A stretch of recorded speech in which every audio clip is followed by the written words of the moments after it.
All right, so this first equation we're going to get into in section 8.5 reads 2 sine squared theta minus 1 equals 0 for all theta between 0 and 360 degrees. So we have to keep in mind that we are in degrees right now as opposed to radians, and we have a set interval we have to provide solutions within. So I'm going to give you a strategy that will help you in the future. It's not 100% necessary in this problem, but I want to just expose you to it. I introduced you to it in 8.4.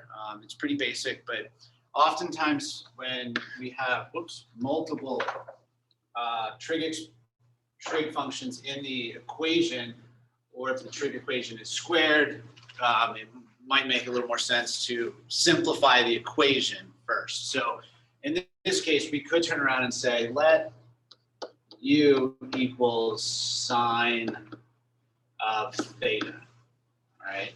So that'll allow us to kind of express this as a quadratic equation instead of a quadratic trig equation. And in doing so, we basically have 2u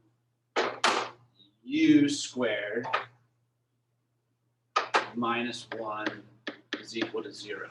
So we're going to isolate the variable u at this point. So we're going to add 1 to both sides, just like you were solving a regular quadratic, and we end up with 2u squared is equal to positive 1. Then we're going to divide by 2.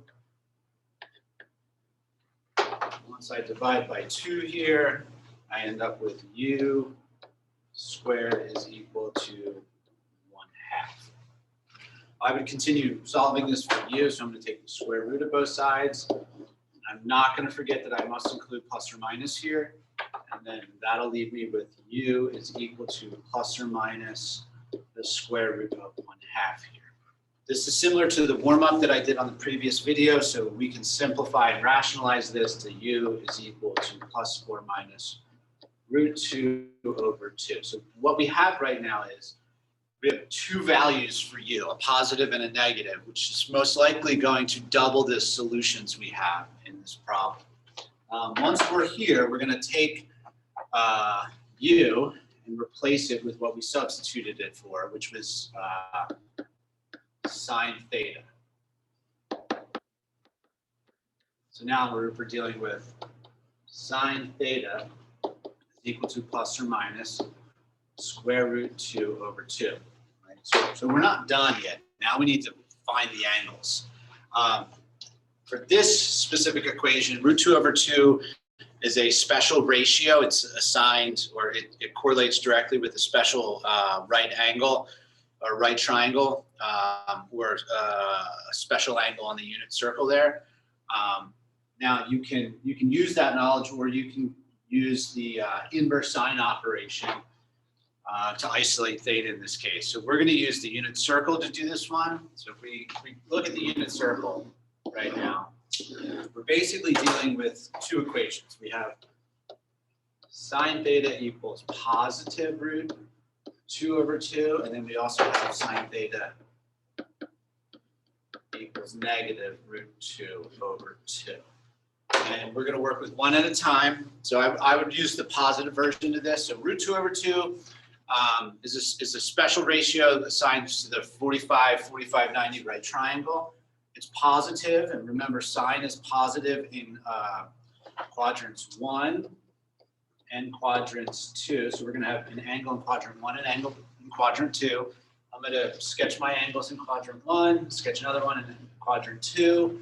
Remember, sine measures the y, the vertical height of this angle where it intersects the circle. It's the unit circle, so our radius is 1. So that's going to put us at a 45-degree angle right there, which is also our reference angle, right? So we should note that.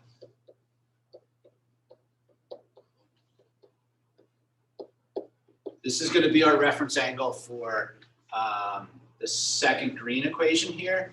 As long as it's the same ratio, just a positive negative version, your reference angle will always be the same there. So I have a 45-degree angle in my first quadrant. I'm going to identify that right now. And then in my second quadrant here, I'm going to go from standard position all the way to this angle. Remember, this is a 45-degree angle as well. So that's going to be 180 degrees minus 45 degrees, giving us 135 degrees for our second quadrant angle. So now I have theta is also equal to 135 degrees. And then next up is moving into our green equation that we need to kind of solve. So this over here, green equation is it's negative, so that's going to put us down in quadrants 3 and quadrants 4.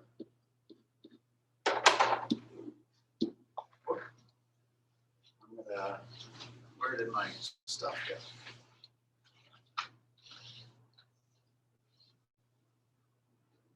There we go.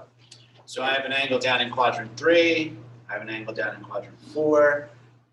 It's also going to give me a same reference angle here, but you can kind of make sense of that here. It's negative root 2 over 2, right? So, you know, you can use the inverse sine function to do it, or just your knowledge of the unit circle because it's a special ratio. So next up is finding angles in quadrants 3 and 4 with a 45-degree reference angle here and here. So again, from standard position, we're going to rotate to the third quadrant angle, which is going to produce a value of 180 degrees plus 45 degrees here, which is going to give us a total of 225 degrees as a solution. So one more angle here, 225 degrees. And then we have to now hit our fourth quadrant angle. Same concept, except now we're going to rotate all the way around the circle to our fourth quadrant angle here, which is going to hit right there. So this angle is going to be 360 degrees minus 45 degrees, giving us 315 degrees as a fourth quadrant angle. And those are our four angles.